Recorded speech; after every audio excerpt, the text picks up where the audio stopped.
Hello again, my friends. So, in that last lesson, we did some pretty good practice, right? Now, in this lesson, we're going to have some fun in a similar way, but a little deeper. I'll show you what I mean.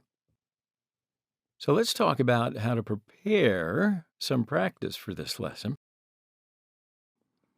So, as you can see, there is a food pyramid image with some healthy food. And immediately on the right side of the image, we wrote some articles about them. So, we have a header that says healthy food. Now, here we've prepared a thick border framing our article, and we've tried to arrange the visibility of our article by changing the sizes and the colors of the words. Here we use the float left feature for the layout.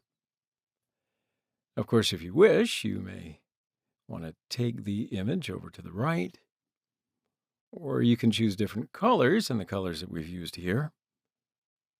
These are the features that give you creative expression, if you will. So let's go to Atom and open up and start preparing our first page.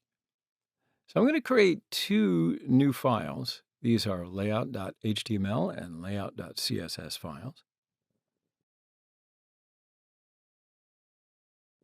First, I want to go to the HTML file and write the changes there. So I'll write HTML and press Tab. And I'll write in healthy food right into the title. And then we can add a link tag, write the name of our CSS file in it. Now, when we switch to the body part, I'll write a div that will cover our entire page. And then here I'm writing out in the class section. And okay, so we dealt with the header part first. So for this, I'll add a h1 tag, and I'll just write in healthy food.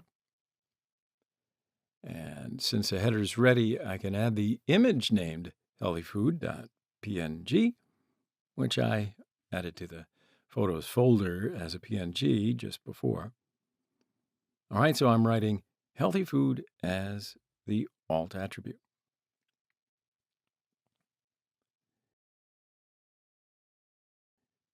So now it's time to add paragraphs. And like I said before, I want to add lorem ipsum in these paragraphs. So I can go to Chrome, write lorem ipsum, and then I can copy the paragraph part from any page.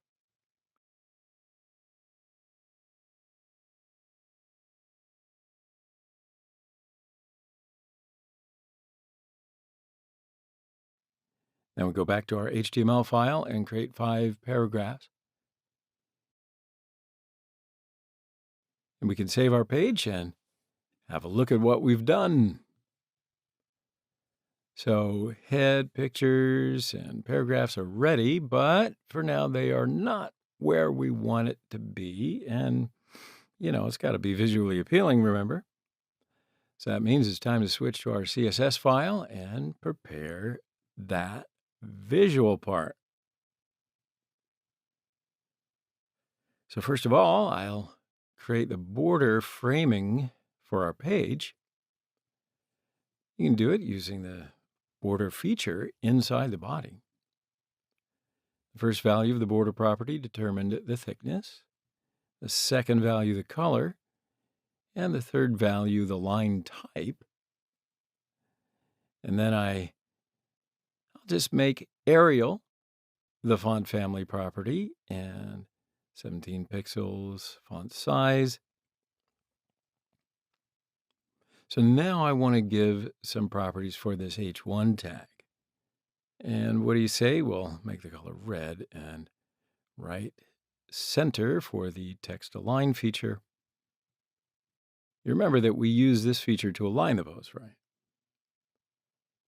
Now, finally, I'll make the value uppercase using the text transform feature here.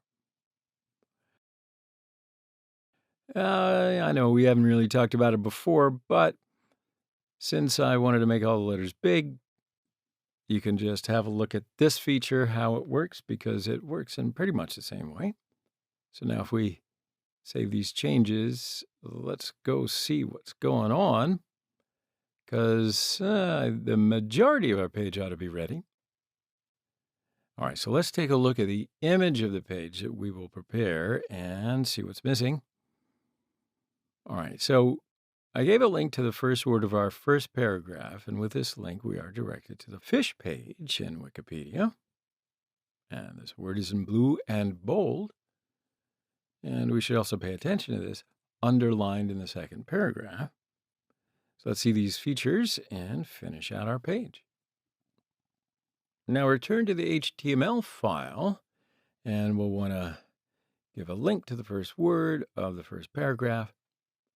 And you can recall that we also do this by using a tag. And we specify the link that we want to give in the href attribute.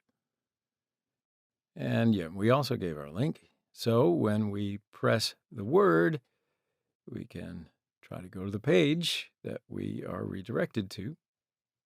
And yeah, we got to the Wikipedia page, as you can see here. Now, we can specify a class for the second paragraph before we proceed to our CSS file. And we'll move on to the CSS file and put in our latest features. First, specify the properties for a tag. And here we want our word to be written in blue and bold. And I'll also make the color and font weight changes for these. So next, let's say that we want to print underlines for .p2. For this, we specify the text decoration feature, underline, and